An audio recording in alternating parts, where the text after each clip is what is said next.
The J&L Bosch Ev1 Noid light and signal tester comes complete with instructions and a 3-foot grounding cable for testing power on the injector circuit. In the instructions, you've got a description, features. Also, we've got the instructions for testing for injector pulse, with an illustration of the Noid light plugged into the connector, into the injector connector. And then we have the instructions for testing for power on the injector circuit. This explains how to test for power on the injector circuit with illustrations. And then there's some notes in the back explaining some of the features and safeguards.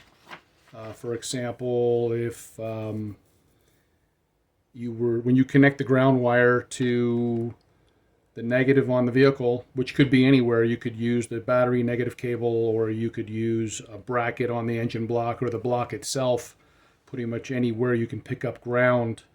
The ground that you connect does not backfeed into your injector connector. So you're not backfeeding any ground to your engine control module.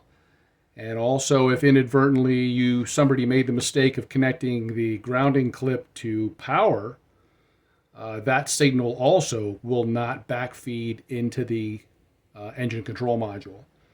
So if somebody was to connect power to the engine control module output for the injectors, you could instantaneously damage the engine control module. So the circuitry inside of the J&L Ev1 Noid light does not allow any signals that are connected to its connector to be backfed into your wiring harness.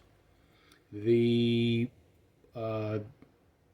can also be used as a signal tester for pretty much any 12-volt output on your car, as long as you have the same connector. For example, some of the idle air controls on some of the European models use the EV1 connector, and you could plug this in and see a signal coming to your idle control. And also on some of the Porsches that have VARIOCAM and VARIOCAM Plus, they use an EV1 style connector on the solenoid for the camshafts. So you could plug this in and you would start the car and accelerate the engine to, if I'm not mistaken, it's above 3,000 RPMs, and you would be able to see that the computer or the DME is sending the output to the VARIOCAM solenoid. So it's a multiple use device. Again, if you have an output on the engine that is utilizing the EV1 style connector.